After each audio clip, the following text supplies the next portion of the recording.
Ал айта беріңіз. Ат жөніңіз. Құрметті көрермендер, мен Мурзин Мақсұт, азамат шаруа қожалығы. Осы Қамитағали ауылына қарасты Тасой елді мекенінде тұрамыз, шаруашылығымыз. Енді мына бұл шаруашылыққа айтарым, биылғы жылдың байланысты 26 жылға өте қиын жағдай болып отыр.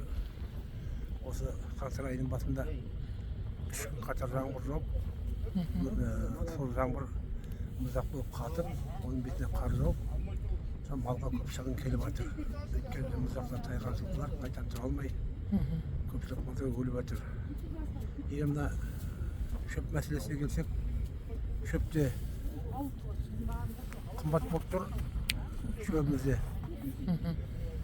Ал енді қазіргі кезде 15 мың бір рулы осы 20 мыңға дейін кетті. Бізде шөп болса Исатай ауданында шалғандық шөп жоқ. Орал жақтан алдыртамыз шөбімізді.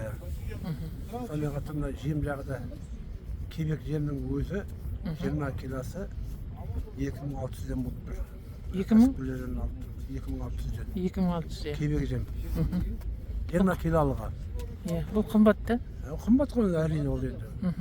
Бәріміздің осы қаралыққанымыз. Сізге қанша мысалға өзіңіздің малыңызға қанша қажетті? Малмен шөппен не қажет еді жем? Мен малыма сол 2-3 тонна маған өзіме керек. Жандығым бар, жылқым бар. Енді қазір мына бүгін көріп отырсам, мына қамыс арасына келіп паналап, сонымен қатар қамыста шөп жеп, 8 бас жылқы осы жерде өліп жатыр. Азаматтардікі осы шаруа қожалығы.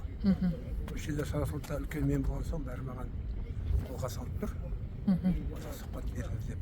Енді бүгінгі ризамыз, осы аралап жүріп қарап, өліп жатқан жылқыларды бәрі фотоға түсіріп, сонымен қатар биелер құлын тастап жатыр. Мұздақ болған соң мұз жегеннен кейін құлын тастайды. Енді кеше жауған жаңбырдан қатқанда мына шөптің бастарында мына бармақтың үлкендігі дейін мұз қатып тұр. Әлі күні бүгінге дейін түгел жүріп кеткен жоқ. Малға өте қиын. Сондықтан мына жоғарғы басшылар осы елес екен дейміз. Бізге бір жем болғанда бір әншейін жеммен көмектесіп, малдың көтеріліп кетуіне, мал басын сақтап қалуға. Өйткені халықтың сұранысы ет. Осы халыққа етті де, сүтті де, шұбатты да бәрін осы шаруашылықтар жүріп қалды. Мен тек қана өз атыма сөйлеп қалған жерім жоқ. Осы жерде Қамитағали ауылындағы азаматтардың атына сөйлеп тұрған. Барлығында сондай бір жағдай. Енді сіздер талаптарыңыз қандай? Енді көмек сұрайтын, көмек келіп қарап, көмек берсе екен, қол ұшын созса екен дейміз біздер енді. Шаруагерлерге. Мына қыстың күні қырауда дегендей, мына жер болса қар, қазіргі кезде техника жүруде қиындап жатыр. Бұрынғы сақ болдың кезіндегідей алып шығып күрейтін космофоттар жоқ қазір. Сол бір-бірімізге қол ұшымызды созып күн көріп жатқан жағдайымыз бар. Рахмет тыңдағандарыңызға.